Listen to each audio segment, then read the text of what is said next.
So mga kababayan, abangan po natin kasi hindi lang si Madriaga ang mag-testify. Mag-testify din po si The Big Joke Trillanes. Ipinangalandakan na niya sa social media niya, no? So, abangan natin because we have to present counter narratives and counter information para matulungan po natin ang taong bayan na magagap at kanilang maiangat ang diskurso sa tamang pagtingin ng mga impormasyon, mga balita upang abutin ang kamalayan na itong lahat ay manipulasyon at maniobra ni Marcos at Romualdez gamit ang mga institusyon kagaya ng Kongreso, lalaruin pati sa Senado, gamit pati ang mga proseso na dapat ay para sa tunay na pananagutan itong impeachment process. Well, hindi naman po tanga at bobo ang mga Pilipino para paniwalaan kaagad ang lahat ng gimmick na ginagawa ni Martin Tambaloslos at nila Marcos Jr. One thing is sure, they are not there to lead the country. Kundi nandyan sila para palubain ang sitwasyon, kapangyarihan at kayamanan ang kanilang tinututukan. Kapangyarihan na para sa mamamayan dapat ipinaglilingkod, kayamanan na dapat pundo ng pamahalaan, pundo ng bayan na kanilang kinakamkam at kinukulimbat. Kaya ayaw nila magkaroon ng isang Sara Duterte o isang Duterte na naman ang magiging presidente. Ay wala po sa crisis agenda ni Marcos Jr. Kaya dapat namang na ito'y buksan natin sa talakayan upang malaman ng taong bayan na as long as kahit anong sabihin ni Marcos, kung ano man ang kanyang diskarte at gimmick sa propaganda, for as long as wala ang katotohanan na dapat ipa-review at ang pag-reacquire ng Petron to have a 40% share in the market to stabilize supply and price and to intervene again in the industry of petroleum and oil products by removing the oil deregulation law.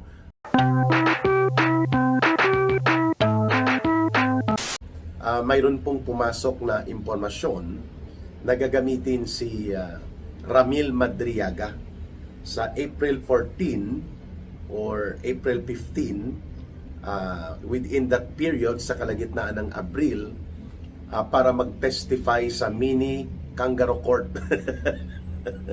mini kangaroo court ni Tambaloslos at nila Luistro sa utos of course at kumpas ni Marcos Jr. Itong mga drama at mga kaabusuhan at mga katarantaduhan dyan sa House of Representatives na pinangungunahan nila Budget D at nila Romualdez, hindi lahat yan magaganap kung hindi sanctioned or authorized ni Marcos. Yun lang naman po kasimple yan eh. Kung gusto asikasuhin ni Marcos at talagang magbigay ng focus ang mga opisyal ng gobyerno kasama ang Kongreso sa mas makabuluhan at mas mahalagang mga pangangailangan ng ating bansa, kagaya po ng kinakaharap na krisis hindi lamang sa industriya ng langis, sa supply ng langis, sa presyo ng langis, sa pagbagsak ng ating value ng ating pera. Maabot na po sa 60 pesos, 60.67 ang huling palitan ng 1 peso per $1. So, ang epekto niyan malala, malawak at malalim sa ekonomiya, sa pagkain, sa trabaho, sa income, sa services, kuryente, tubig, transportasyon. Instead na ito ang asikasuhin, paano ang mga limited resources natin, yung mga loans, yung budget na pwedeng ma-realign, yung utilization ng mga nakapending na mga budget na pwede namang gamitin na, yung halimbawa, yung 100 billion pesos na nakatalaga sa Local Government Support Fund. Paano gagamitin ito para yung mga pamasahe ay masubsidize po ang mga public transportation. Among other things, yung supply ng pagkain, yung presyo ng kuryente, yung income ng mga public transportation na mga tsuper na namamasada ng tricycle, ng jeepney, ng public bus. So yan lahat ay dapat inaasikaso. Instead itong mga paghagilap ng mga accused of criminal criminal charges like Ramil Madriaga at iba pang mga kunwari mga involved sa drug trafficking na hinahanap nila John Vic Rimulya, binibigyan ng script. Accordingly, Tinitrain nila Dilima upang magsinungaling at bigyan ng mga diskarte upang gamitin as mga sinungaling na mga testigo nila laban kay Vice President Sara Duterte lamang maipilit ang kanilang binaluktot at pandaraya sa impeachment operations at pang-aabuso. Instead na yun ang asikasuhin yung mga nauna kong binanggit tungkol sa ekonomiya, kabuhayan at kalagayan ng mga mamamayan ang dapat inaasikaso. Mangyayari lamang yan kung matino ang pag-iisip at may matuwid na desisyon na ginagawa ng tama si Marcos Jr. bilang presidente. Wala eh. Kaya itong mga sindikato at mga utak kriminal magnanakaw na mga buayang politiko, sana ayaw ko nang magmura, no? Ayaw ko na rin pumuna, pero hindi natin mapigilan dahil kahapon lang 134 pesos na po ang nadaanan ko nang bumalik ako dito sa Pilipinas, sa Maynila, ang diesel, at 102 ang gasolina. Mga kababayan, per litro yun ha. And yet wala tayong nakikita at nararamdaman na aktual na aksyon o mga hakbang ng gobyerno. Hindi lamang si Marcos, kundi buong gobyerno. The way the government moved and cooperated and functioned efficiently sa gitna ng malalaking krisis na kinaharap natin noon, kagaya ng COVID-19 pandemic na pinamunuan ni Pangulong Duterte, ang whole of government approach and whole of nation participation. At ganoon din po sa Marawi War, sa ISIS, Mauti, Abu Sayyaf Group na hinarap ng gobyerno. So ang lahat ng mga krisis na pinagdaanan natin during the time of former President Rodrigo Duterte, mga kababayan, maayos na hinarap ng gobyerno dahil matino, decisibo at matuwid ang direksyon pamunuan ng gobyerno. Samantalang ito, ang inaasikaso nila magpa-witness sa isang itinuturo ng PNP noon several years ago lang na highly organized criminal group, itong Madriaga Group, involved sa kidnap for ransom, sa gun for hire operations, assassination, murder, and even drug trafficking and gun running. According ito sa monitoring ng Philippine National Police. Subalit ngayon, gagamitin nila ito. Ang tawag nga ni Congressman Rufus Rodriguez, polluted criminal witness yan eh. Ibig sabihin, iba ang intensyon nitong Madriaga Group, pera, at para maka-absuelto at makalibre sa kinakaharap na kasong kriminal, mga kasong kriminal. Now, we have to expose this kasi po, the minimum objective in the demolition job using the impeachment process nila Marcos at Romualdez is to attack the integrity, destroy the credibility, and malign the personality. Pakasamain po nila ang pagkatao ni Sara Duterte na nangungontrata ng killers at gumagamit ng mga gun for hire o kaya criminal groups sa kanyang operations bilang Vice President. Doon papunta ang script na yan, no? Bagamat scripted yan, pero kapag ginamit yan sa maruming laro ng propaganda, mayroon pong maluloko at mayroon pong malilinlang ang ganyang taktika. And that is exactly why Marcos consents, nagpumapayag siya dito sa kademonyuhan na ginagawa sa House of Representatives at the expense na napapabayaan at hinahayaan na lumala at lumubha ang krisis ng bansa na siya dapat na inaatupag, inaasikaso at nakapokus ang pamunuan ng buong makinarya ng gobyerno sa kasalukuyan dapat. Yun. So the Madriaga gimmick is no different doon sa ginawa ni the Big Joke Trillanes nang ginamit niya si Bicoy, itong alias Bicoy na later on itinuro niya ang handler at financier niya si Trillanes. At kamakailan lamang nahuli po ito si alias Bicoy sa bisa ng warrant of arrests, 3 counts of murder yata. 3 counts of murder and carnapping, no? Yung rent a car tangay na krimen. Yan po ang mga Bicoy talent ni Trillanes noon nang inilabas niya ang totoong narco list. Binisto po yan ni Attorney Jude Sabio na nag-withdraw din dito sa gimmick ni Trillanes sa ICC nung buhay pa si Attorney Jude Sabio at binulgar niya ang operations ni the Big Joke Trillanes. Ngayon, nabulgar na naman siya. Hindi lamang dito sa 18 former soldiers na itinuro siya as facilitator and handler ng mga bogus at illegal na ICC investigators activities noong nakaraang taon 2024-2023 at tumanggap ng pera. Accordingly, di umano ay millions of pesos. Pati ang pagpa-convert to dollar na nagkakahalaga ng $2 million, almost 110 million pesos na panimulang panunuhol, no, pang bribe sa mga ICC investigators and panel of representative ng ICC prosecutors na illegal na pumasok at nag-operate sa sovereign country like the Philippines na wala na silang treaty, authority, or jurisdiction. Ngayon, itong si Madriaga ay tinuturo ng mga leakages of information from Camp Bagong Diwa sa Bikutan, sa Taguig, na pinupuntahan ito or napuntahan ito ni Trillanes, di umano, ni Dilima, and pati po nila Jude Asidri at John B. Cremulya at ng mga komunistang teroristang mga party list dyan sa Kongreso, no? Itong Alliance of Communist Teachers, Gabriela NPA Lovers Party List, at ang Kabataan NPA Recruiter Party List. All of this, at pati po si Lula Layla de Lima, at itong hippopotamus attack hippopotamus ni Tambaloslos na si Asidri, bahagi po ito ng pagbubuo ng paglalatag ng kasinungalingan, including ang pagpapasulpot nitong Ramil Madriaga at i-VIP, no? VIP or special treatment pa nila na doon nila ipastay sa House of Representatives.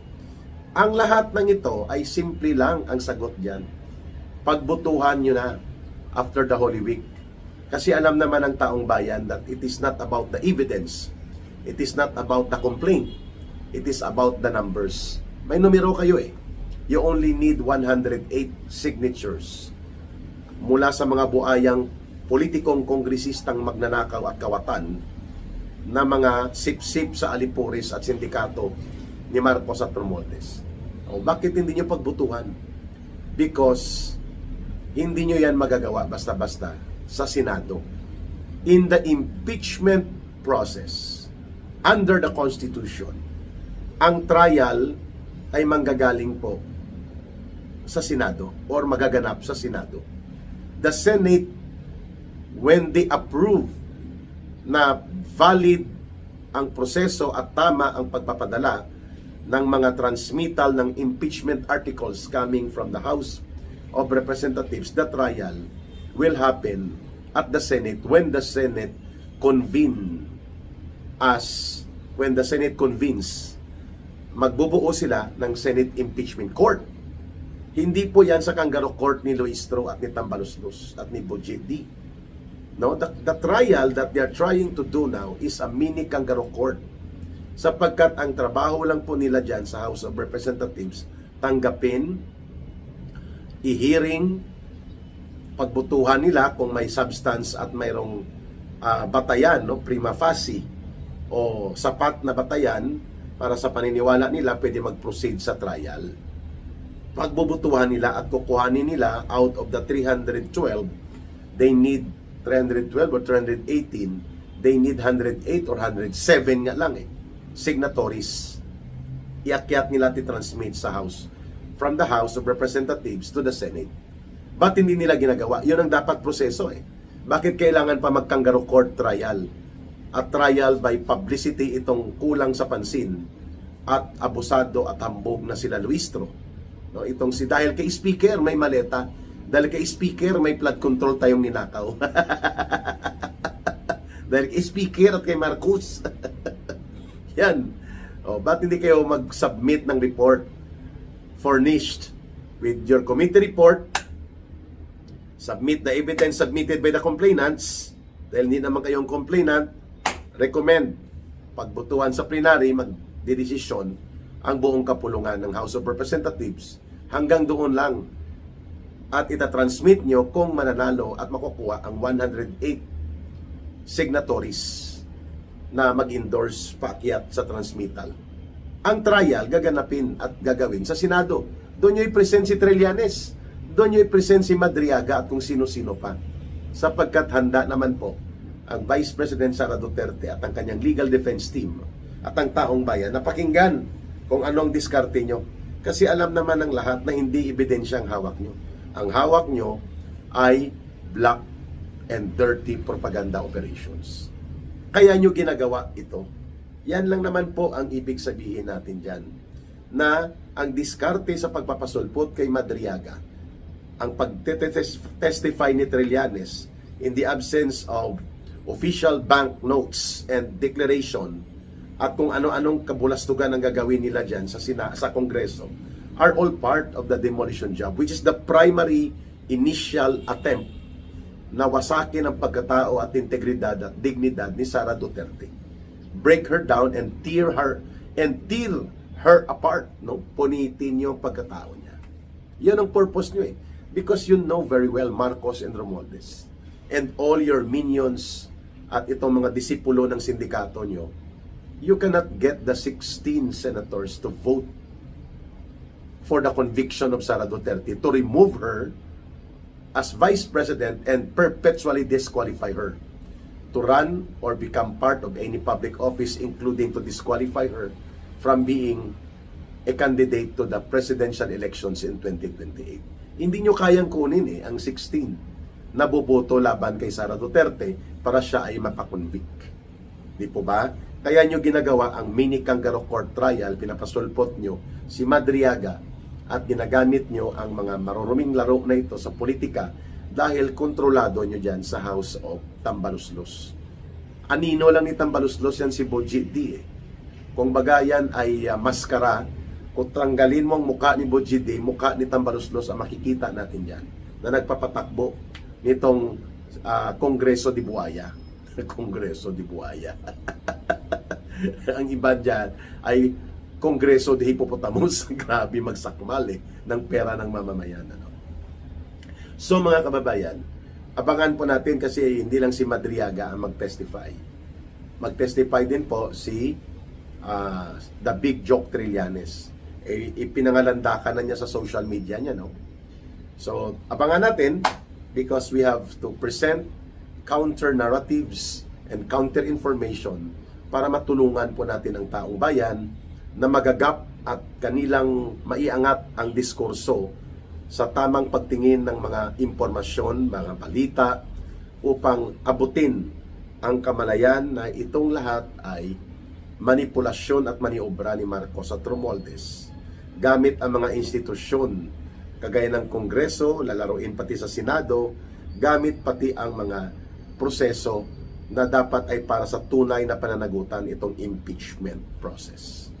Well, hindi naman po tanga at bobo ang mga Pilipino para paniwalaan kaagad ang lahat ng gimmick na ginagawa ni Martin Tambaluslos at nila Marcos Jr. One thing is sure, they are not there to lead the country. Kundi nandyan sila para palubain ang sitwasyon, kapangyarihan at kayamanan ang kanilang tinututukan. Kapangyarihan na para sa mamamayan dapat ipinaglilingkod, kayamanan na dapat pundo ng pamahalaan, pundo ng bayan na kanilang kinakamkam at kinukulimbat.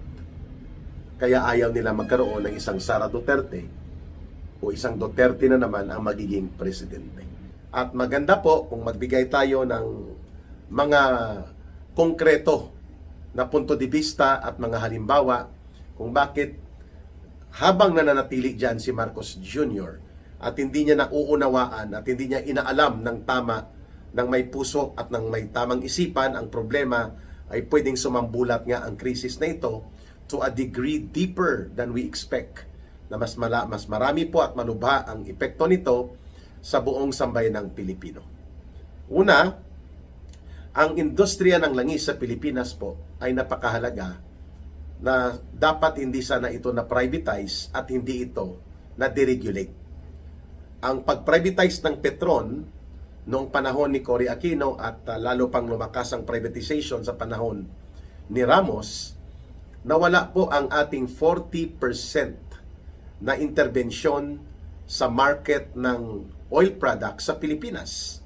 Instead na makakapag-control ng price increase at makakapagbigay ng stability of supply dahil gobyerno ang majority na nagko-control noon ng Petron, na i-privatize po ito. At ngayon, napunta ito sa San Miguel Corporation as line stocks or another line subsidiary company nila, mga kababayan, no? At yan po ay na-privatize sa panahon ni Cory Aquino in the last year of Cory Aquino, at lalo pong napatatag yan ng pag-privatize niyan sa panahon ni Fidel Ramos nang siya pong presidente. So, nawalan tayo ng Petron, nawalan tayo ng 40% intervention power sa merkado ng langis. At dahil dyan, dependent tayo totally sa mga pribado at monopolista, dambuhalang mga korporasyon sa langis. Ang Shell, Petron, Caltex, at ang iba pang players like Sea Oil at yung Phoenix Petroleum.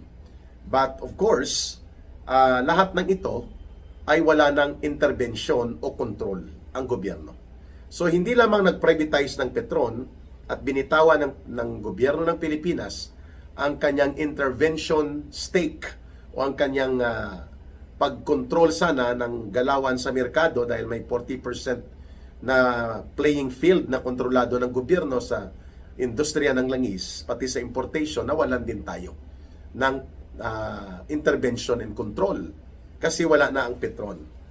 Mas lalo po itong lumubha dahil nag-full deregulation po ang oil industry. Ibig sabihin, tinanggal na ng gobyerno ang restriction sa pricing, sa distribution, sa importation, at sa pagpapatakbo at pag-andar ng buong industriya ng langis. Monitoring na lang ang naiwan po sa otoridad ng gobyerno, nang sa ilalim po ni Ramos, hindi lamang ang privatization ng Petron ang naging hadlang sa pag-stabilize ng ating industriya ng langis, kundi mas lalo pang lumubha nang ito ay nakontrol ng tuluyan, absolute control ng mga private monopoly oil corporations ang nangyari sa atin nung tayo ay pumasok sa deregulation law. Pag sinabing deregulation law, tinanggal na ng gobyerno ang kanyang control, restriction, and anumang semblance or level of intervention. Wala na. Nawala na ito lahat. Kaya, ang mga pagsirit ng presyo ng langis na ini-expose ni Senator Marcoleta na 2 billion pesos on the average ang kinikita na tubo ng mga oil petroleum companies na ito, ng mga monopolista sa industriya at korporasyon ng langis sa Pilipinas, karagdagan yung 2 billion sapagkat nagtaas po sila ng almost 30% or mahigit pa sa presyo ng produktong petrolyo. Simula nang magkaroon ng Middle East crisis o yung pagsiklab ng armadong tunggalian ng Iran laban sa Estados Unidos at sa bansang Israel, na nagbunga man ng malawak na tensyon at ng krisis hindi lamang sa rehiyon ng Gulf o Gulpo o yung paligid ng Middle East region, kundi sa buong pandaigdigang ekonomiya at pandaigdigang merkado ng produktong petrolyo. So, in the last 4 weeks, mga kababayan, yun po ang nangyari sa ating bansa. Tuloy-tuloy lang, no, mga kababayan, ang pagkakaroon nito mga krisis sapagkat wala na po ang intervensyon ng gobyerno at hindi na po natin nakokontrol ang presyo. And imagine, ang consumption po ng Pilipinas ay nakasandig sa importasyon, pag-i-import po ng produktong petrolyo. And because of that, 75 million liters ang konsumo natin mahigit every day.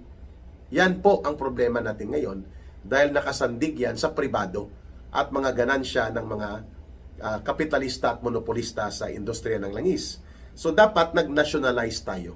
Bagamat hindi yan nagawa ni Gloria Macapagal Arroyo, ni Noynoy Aquino at ni Pangulong Duterte, pero dapat pa rin nating talakayin ito, na ang mga sensitibo na industriya ng langis, mga transportasyon at mga mahahalagang aspeto ng ating ekonomiya ay hindi dapat nasa kamay absolutely ng pribado at mga monopolistang oligarko at mga kumpanya nila at korporasyon sapagkat ganansya ang habol nila. Imagine, nag-i-import tayo, mga kababayan, ng halos 400,000 mahigit na barrels of oil every day and we consume 75 million liters a day, mahigit pa. No? Close to 71 or close to 76 million liters. Yan po ang problema dahil mayroong privatisasyon, mayroong deregulasyon at inabandonanan ng gobyerno ang kanyang responsibilidad na pangalagaan ng ating mga mamamayan. Kaya magkaiba po at malayong-malayo ang presyo ng produktong petrolyo sa Malaysia, sa Indonesia, sa Vietnam sapagkat mayroon pong regulation, may control at may intervensyon ng kanilang gobyerno at may mga subsidy na ibinibigay po para hindi sumirit pataas ang produktong petrolyo, manatili itong stable. Mantakin mo ang diesel natin ay in the last 2 weeks naging 120 pesos per liter, ay samantalang sa Malaysia, Indonesia, Vietnam, at Thailand, nasa presyo lang po between 50 pesos to 60 pesos equivalent. Malayo, doble sa kanila. Ang diferensya, bawas ng doble. Dahil mayroon pong government subsidy, mayroon pong government intervention, mayroon pong regulation sa market and pricing, at pati sa importation at supply. Hindi pinabayaan ng kanilang gobyerno. That should be the long-term strategic direction ni Marcos at ng kanyang gobyerno kung nais niya talagang ipakita na mayroon siyang concern, pagkalinga at pag-aruga sa taong bayan. Hindi yun ang direksyon niya. Ang direksyon niya manikluhod, lumuhod at makipagsabuatan sa mga monopolista at mga pribadong korporasyon at mga dambuhalang oligarko na nakikinabang sa industriya ng langis instead of asserting the right of the state to protect its own people. Mantakin ninyo 2 billion pesos po ang dagdag na kita kada araw. Simula po ng 3 linggong nakaraan sapagkat ang ibinibenta sa atin na mga produktong petrolyo ay imported 32 or 34 days ago. Ibig sabihin po na sa old price yan at sa lumang presyo at taripa pa, therefore dapat ibinibenta yan ng nasa rate ng dati itong nabili. Hindi sa presyo na may indicator ng crisis na sa Middle East. Pandaraya po yan, pero dahil fully deregulated, totally privatized na, ang sektor ng industriya ng langis ay absolutely nasa kamay ng mga monopolyo at mga oligarkong controlled na mga dambuhalang korporasyon, walang nagagawa ang gobyerno. Pero pwede niyang i-assert ang kanyang general welfare obligation na pangalagaan niya ang bansa at mamamayan niya sa panahon na may pambihirang pagkakataon na mayroong malaganap na krisis na nagaganap. That is the general welfare duty and obligation of the state to the people. At under sa saligang batas, pwede po isuspend yan ng presidente upon authority of Congress for 90 days or for 6 months para lamang hindi po matamaan ng masado, isuspend mo na ang oil deregulation law habang nire-review ito at pati po ang mga pag-privatize ng petrol, pag-aralan ang pag-reacquire, and then ang mga buwis like excise tax and VAT na nagkakahalaga ng mga almost 17 pesos per liter, ay pwede pong ito ay ipatigil mo ng pangungulekta nito sa loob ng 90 days kasabay ng pag-suspend or kung i-kolekta man ito, gagamitin mo na ito, ang excise tax by the billions of pesos, almost 17 pesos per liter, sa pag-subsidize ng fare o pamasahe at pati na po ang fuel consumption ng public transportation sector and ng ating mga pasahero. So there are a lot of things that Marcos is not doing because he is not capable, he is very incompetent, and does not have the mind, the brain, and the heart na nakapokus para lutasin ang problemang ito. Kaya ako nananawagan na dapat ibasura na ang oil deregulation law, ibalik na po ang intervensyon ng gobyerno sa sensitive na sektor ng enerhiya because 98% ng ating resources sa pag-andar ng ating ekonomiya nakasandig sa oil products, no, sa petroleum products, at almost 100% ang importation natin sa produktong petrolyo. Dahil hindi po natuloy ang joint venture and joint undertaking ng bansang China at ng Pilipinas dyan sa may area po ng West Philippine Sea, pati sa may Benham Rice or Philippine Rice, at pati po yung mga malampaya natin, wala rin na itulong na mga explorations na ito. At napakarami po ng pwedeng itap na resources dyan sa West Philippine Sea, dyan sa may area ng Scarborough Shoal, dyan po sa may Benham or Philippine Rice, pati sa Surigao at sa Palawan. Hindi po ito natap, bagamat nag-offer ang bansang China ng joint venture 60-40. 60% sa Pilipinas, 40% sa China. Sila ang magkakapital, sila din po ang technical and technological support and financial support. Tinorn down po yan ng Supreme Court during the time of former President Rodrigo Duterte. Hindi na po muli nabalikan ito.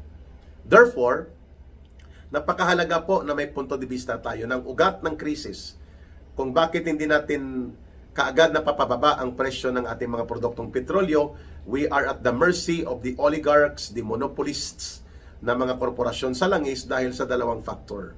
Yung privatisasyon at deregulation na inabandona ng gobyerno ang kanyang responsibilidad, instead i-nationalize at patatagin ang Petron at ang pag-nationalize ng industriya ng langis. Hindi ito dapat pinababayaan na nakokontrol ng mga dambuhalang bansa o ng mga dambuhalang korporasyon sapagkat ito ay sensitibo sa buong ekonomiya. And pangalawa, yung sobra-sobrang pagbuwis na ipinapataw sa konsumo ng mga mamamayan at dahil dyan, hindi natutugunan ng gobyerno ang pagkakaroon ng subsidy support to the transport sector na siya sanang nakikinabang sa excise and fuel taxes na ginagawa ng gobyerno. Kagaya po ng mga libreng sakay in key cities and key urban areas, sa mga industrial zones, that will be subsidized by the government, pati po ang pag-income, hindi lamang po ng mga pasahero, kundi ng mga public utility and public transportation drivers and public operators. Lahat ng ito ay wala po sa crisis agenda ni Marcos Jr. Kaya dapat namang na ito'y buksan natin sa talakayan upang malaman ng taong bayan na as long as kahit anong sabihin ni Marcos, kung ano man ang kanyang diskarte at gimmick sa propaganda, for as long as wala ang katotohanan na dapat ipa-review at ang pag-reacquire ng Petron to have a 40% share in the market to stabilize supply and price and to intervene again in the industry of petroleum and oil products by removing the oil deregulation law at magkaroon ng regulatory intervention ng gobyerno at hindi niya pababayaan na sinasakmal tayo ng mga dambuhala at buwetrin ng mga korporasyon ng langis. The national interest and national welfare must prevail. Hindi po tayo maaampat sa krisis natin. At kung wala tayong strategic and long-term na pagbibigay ng opportunity na tayo ay i-maximize natin ang possibility na napakayaman na petroleum and oil resources sa Philippine Rice, sa West Philippine Sea, at dito po sa Surigao area. Sana po ay mapakinggan ito ng mga nasa gobyerno that the policy of the government and the programs that it take will reflect the actions which are important kung mag-survive tayo o hindi sa krisis na kinakaharap natin, hindi lamang sa industriya ng langis, kundi pati sa buong ekonomiya.